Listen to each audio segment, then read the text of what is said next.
Assalamualaikum warahmatullahi wabarakatuh, and good morning everybody. My name is Rasmida from Universitas Muhammadiyah Sidin Rapang. Today I will present my thoughts from Dr. Andi Afrikan PD. It's about psycholinguistic. Okay, psycholinguistic is one area of linguistic research which is maintaining relationship between language and brain. Jadi psikolinguistik ini adalah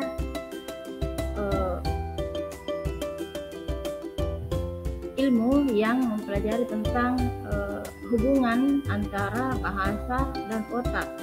The next, the study of how the psyche responds to words and language. Ini juga belajar tentang bagaimana jiwa merespon kata dan bahasa. Psycholinguistic terdiri dari dua kata, dari psychology and linguistic. Jadi psycholinguistik itu tersusun dari dua kata, yaitu psikologi dan linguistik. Psikologi adalah ilmu yang mempelajari tentang jiwa, sedangkan linguistik adalah ilmu yang mempelajari tentang bahasa. Ya, jadi psikolinguistik ini memiliki subdisiplin atau cabang-cabang dari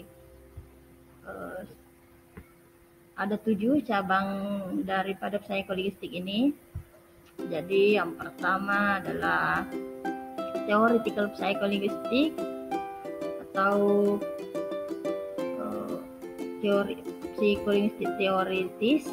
The next, developmental psycholinguistic atau psikologi perkembangan. Social psycholinguistic atau psikologi sosial. Educational psycholinguistic, psikologi pendidikan. The next, psycholinguistic neurology or neurology psycholinguistic, atau bisa juga disebut dengan psikolinguistik, neuropsikolinguistik. The next, experimental psycholinguistic atau psikolinguistik eksperimen. Selanjutnya applied psycholinguistic atau psikolinguistik terapan. Jadi psikolinguistik ini terbagi lagi menjadi 7 dan akan dijelaskan satu persatu. The first is theoretical psycholinguistic. Theoretical psycholinguistic atau psikolinguistik teoritis. These subdisciplines discuss language theories related to human mental process in language. Jadi subdisiplin ini mempelajari tentang teori-teori bahasa yang berkaitan dengan proses mental bahasa.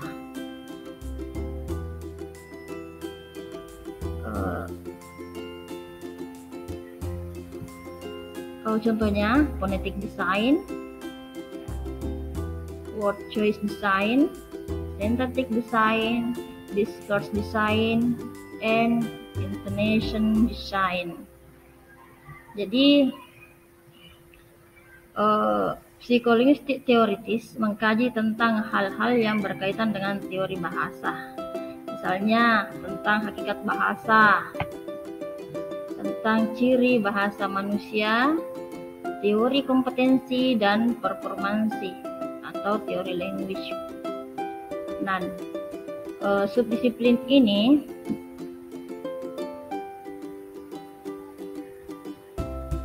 membahas teori-teori bahasa yang berkaitan dengan proses-proses mental manusia dalam berbahasa, misalnya dalam rancangan fonetik, rancangan pilihan kata, rancangan sintaksis, syntax design, discourse design, rancangan wacana, dan intonation design atau rancangan intonasi. Ya, jadi yang pertama ini mempelajari tentang hal-hal yang tadi. Selanjutnya yang kedua yaitu developmental psycholinguistic atau psikolinguistik perkembangan. Developmental psycholinguistic is a subdiscipline of psycholinguistics that is oriented to discuss matters relating to language acquisition and language learning. Jadi subdisiplin psikolinguistik yang diorientasikan untuk membahas hal-hal yang berkaitan dengan pemulihan bahasa atau language acquisition dan pembelajaran bahasa, language learning. The next, this subdiscipline is related to the language acquisition process.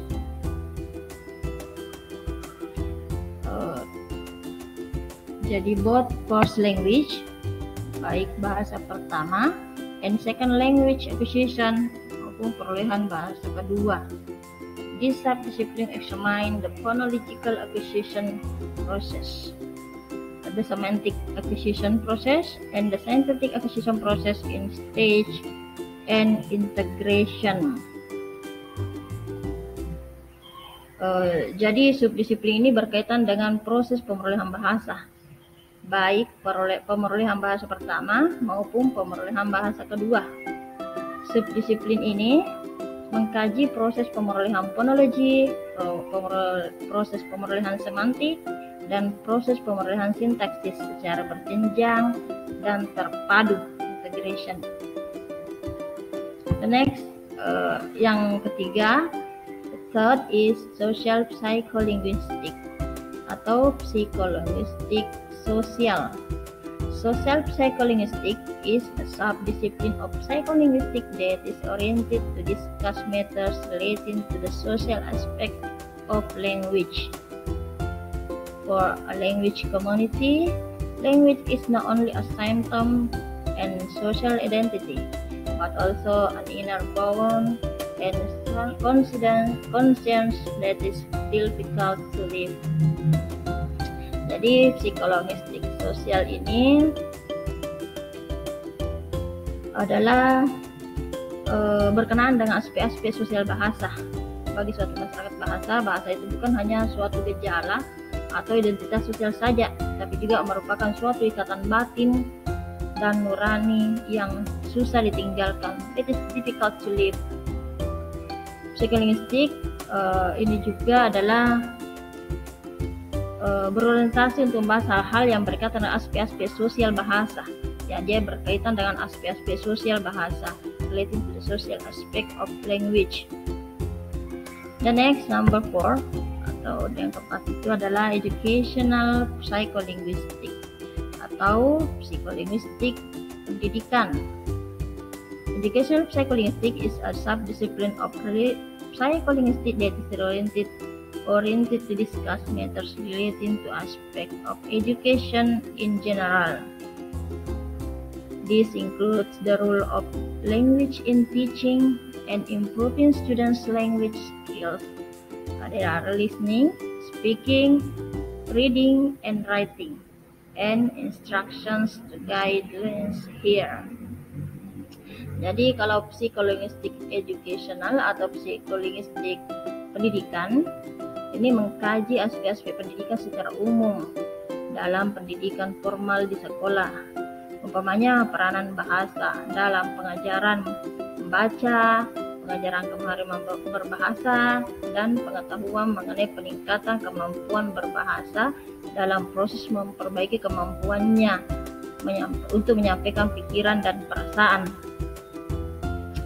Psikolinguistik pendidikan juga merupakan subdisiplin psikolinguistik yang diorientasikan untuk membahas hal-hal yang berkaitan dengan aspek-aspek pendidikan secara umum, ya, termasuk di dalamnya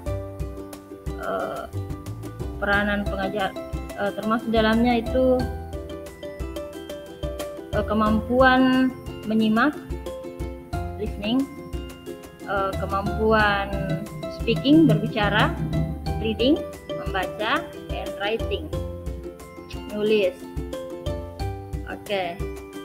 The next, number 5, it's psycholinguistic neurology or neuropsycholinguistic. Neuropsycholinguistic is a combination of two disciplines, namely neurolinguistic and psycholinguistic. Jadi psycholinguistic neurology atau psikolinguistik neurologi ini terdiri dari dua subdisiplin ilmu, yaitu neurolinguistik dan psikolinguistik. Okay, the next.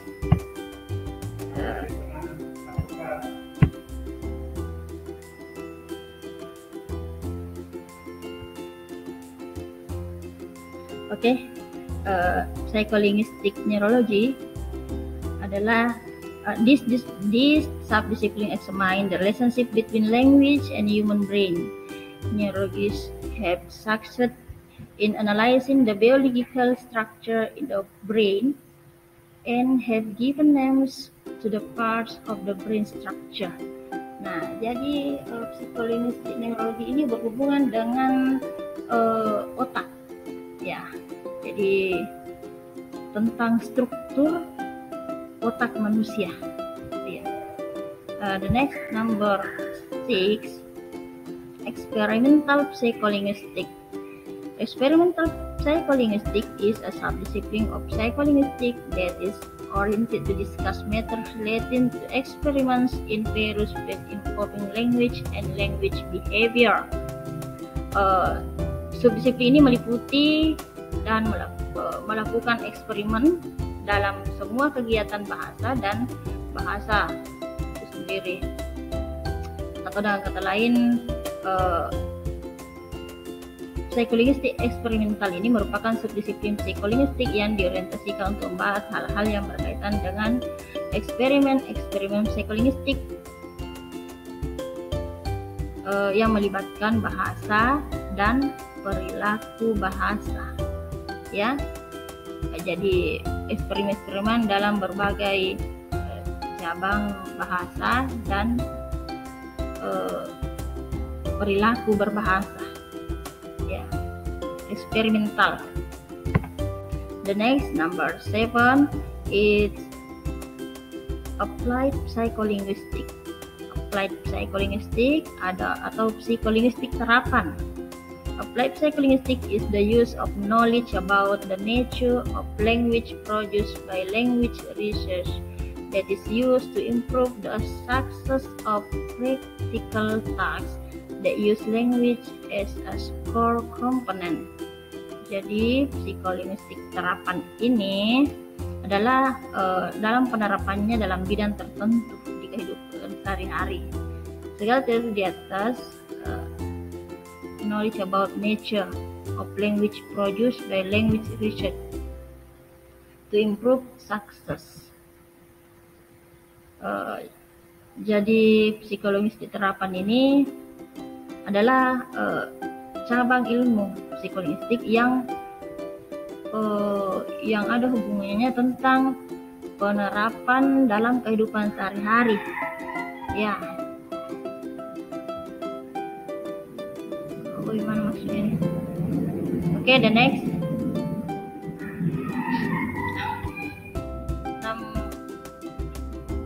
Itulah tadi cabang-cabang ilmu linguistik. Jadi ada psikolinguistik ada 7, dan selanjutnya psikolinguistik have 3 main aspect. Jadi ada aspek utama dari psikolinguistik itu ada 3 macam. Yang pertama adalah language acquisition, language comprehension, and language production. Language acquisition is how do children acquire language. Maksudnya mempelajari tentang bagaimana anak-anak memperoleh bahasa. Ya, this is language acquisition, atau ya itu dia tadi, bagaimana mempelajari tentang bagaimana pemerolehan bahasa bagi anak-anak. Yang kedua, language comprehension.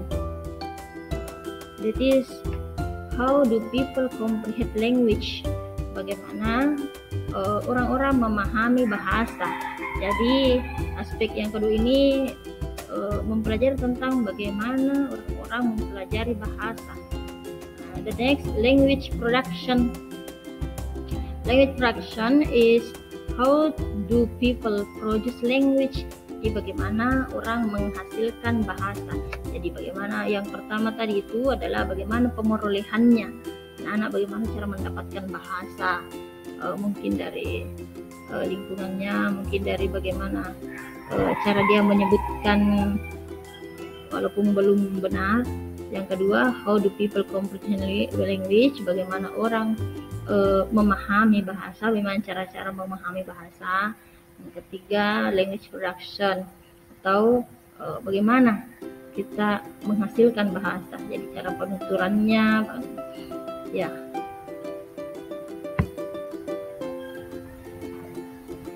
Oke, itulah tadi penjelasan singkat tentang psikolinguistik. Mohon maaf atas segala kekurangan, dan thank you very much for watching.